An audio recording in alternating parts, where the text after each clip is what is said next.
चिड़िया, आज क्या बनाया है? लो गुड़िया, गोरी भी आ गई है, आज मिलकर पुलाव खाएंगे। वाह वाह, आज तो मेरी पड़ोसन ने पुलाव बनाया है। मैं भी कहूँ, इतनी अच्छी खुशबू कहाँ से आ रही है?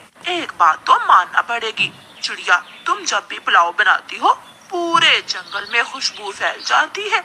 मैंने अपनी पड़ोसन के हिस्से के चावल भी डाल दिए थे पुलाव में। चिड़िया बहन, मुझे तो बर्तन में डाल दो, मैं घर जाकर खा लूंगी। मेरे पिछले बर्तन भी तुम्हारे घर में ही हैं, कल ले जाऊंगी, चिंता ना करो चिड़िया, मैं भूलने वाली नहीं हूँ। एक एक प्लेट तुम्हारी संभाल कर रखी हुई है मैंने। गौरी कभी कुछ मीठी मीठी बातें करती है और रानो चिड़िया से पुलाव लेकर अपने घर चली जाती है। गौरी, तुमने भी उस चिड़िया को अच्छा पागल बना रखा है।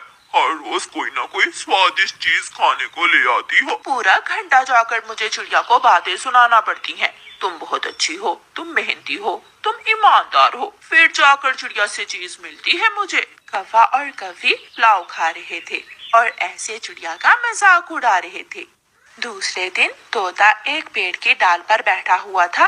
वहाँ गोरी कवि आ जाती है। हट, चल उठ यहाँ से, इस डाल पर मैं बैठूंगी। क्यों जी, मैं यहाँ पहले आकर बैठा था। उठता है या दो लगाऊं, तुम्हारी बड़ी चोंच तोड़ दूंगी मैं। तोता बेचारा गोरी कवि से बहुत डरता था। वो बिना लड़ाई किए वहाँ से उड़ जाता है। चिड़िया रानी, वो कवि बहुत बुरी है, उसने आज फिर मुझसे लड़ाई करने की कोशिश की है। तोते भैया, आप भी ना हर वक्त उस बेचारी गोरी के पीछे ही पड़े रहते हो। वो तो बहुत अच्छी कवि है, हर वक्त अच्छे मूड में रहती है। वो तुमसे मीठी मीठी बातें करके चीजें लेकर खाती है।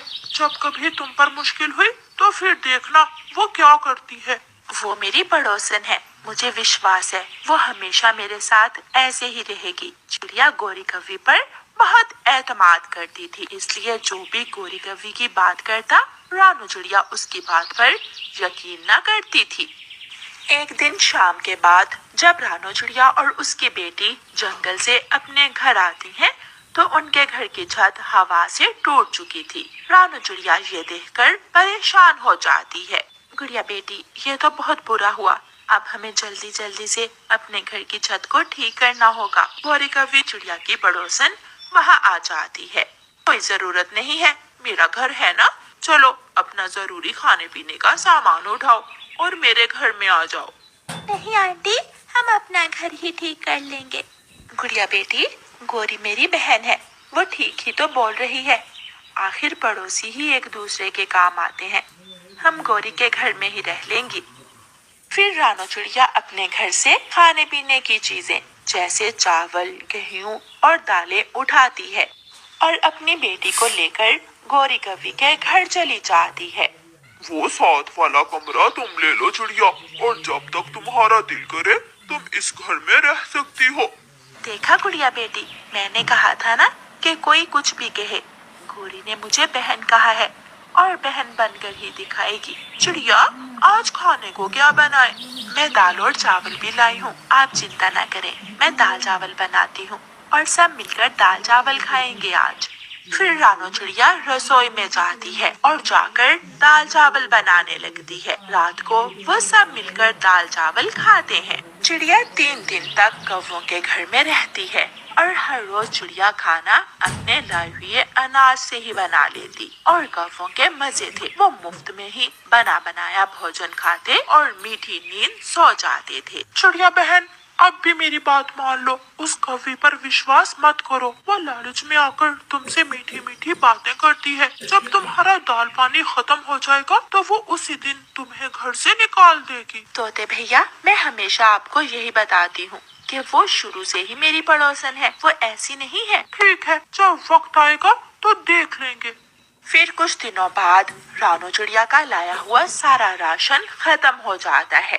गोरी बहन, मेरा दाल पानी तो खत्म हो गया, अब तो हम सबको मिलकर काम करना होगा। आज से आप अपना दाना ले आना और मैं अपना और अपनी बेटी का दाना ले आया करूँगी। ठीक है चिड़िया, मेरे सर में दर्द हो रहा है, तुम जाओ दाना लेने, मैं भी ले आऊंगी। आहिस्ता बोलो, मुझे नींद आ रही है। चिड़िया अपनी बेटी के साथ जंगल में अनाज लेने चली जाती है। मम्मा मम्मा, मुझे चावल का दाना मिल गया। हम यहाँ से चावल इकट्ठे करती हैं। गुड़िया बेटी, खुद पेट भरकर खा लो और बाकी के चावल इस थैली में डाल लो। हम ये चावल कल खा लेंगी। माँ चिड़िया और उसकी बेटी चावल खाती हैं और बाकी के चावल लेकर वापस चली जाती हैं। जब वो वापस जाती हैं तो कौवा और कौवी सो रहे थे। गौरी, तुम दाना लेने नहीं गई क्या? चिड़िया, मैंने कहा था ना कि मेरे सर में दर्द है, इसलिए मैं ना जा सकी। लाओ, हम दोनों तुम्हारे लाए हुए चावल ही खा लेते हैं। नहीं नहीं, ये चावल तो मेरे और मेरी बेटी के हैं, हम ये कल खाएंगी। चिड़िया, 2 चावल क्या मांग लिए? तुम तो बातें ही सुनाने लगी। गौरी, मैंने हमेशा तुमको दाना दिया है, खाने को भोजन दिया है। अगर आज इनकार कर दिया तो कौन सा बड़ी बात है। उसी रात आसमान पर गहरे काले बादल छा जाते हैं और तेज बारिश शुरू हो जाती है। रानू चिड़िया और उसकी बेटी दोनों के घर में अलग कमरे में बैठी हुई थी। कौवा कौवी से कहता है, जाओ और चिड़िया से उसके चावल लेकर आओ, और अगर वो चावल ना दे तो अब चिड़िया हमारे किसी काम की नहीं रही, उसे घर से निकाल दो। गौरी कौवी रानू चिड़िया के पास जाती है। चिड़िया चिड़िया, भूख लग गई है, तुम अपने चावल हमें दे दो, कल हम दाना ला देंगे तुम्हें। गौरी, तुम्हारी नजर कब से इन चावलों के चंद दानों पर ही है। बारिश शुरू है, अगर मैं दाना लेने ना जा सकी तो मेरी बेटी कल के चावल खा लेगी। उठाओ अपना सामान और निकलो मेरे घर से। चल चल, अभी के अभी उठ, मालकिन बनकर बैठी है मेरे घर में। रानू चिड़िया गौरी कौवी का ये व्यवहार देखकर हैरान हो जाती है। गौरी, क्या हुआ है? तुम तो मेरी पड़ोसन हो, पहले तो तुम बहुत मीठी मीठी बातें करती थी मुझसे, अब क्या हुआ है? पहले तुम्हारे पास घर था और खाने को चीजें थी, अनाज था, और अब तुम्हारे पास कुछ नहीं रहा। चलो मेरे घर से बाहर निकलो। गौरी कौवी बारिश के मौसम में ही चिड़िया को अपने घर से निकाल देती है। अम्मा, तोते अंकल ने ठीक ही कहा था, ये गौरी आंटी तो बहुत बुरी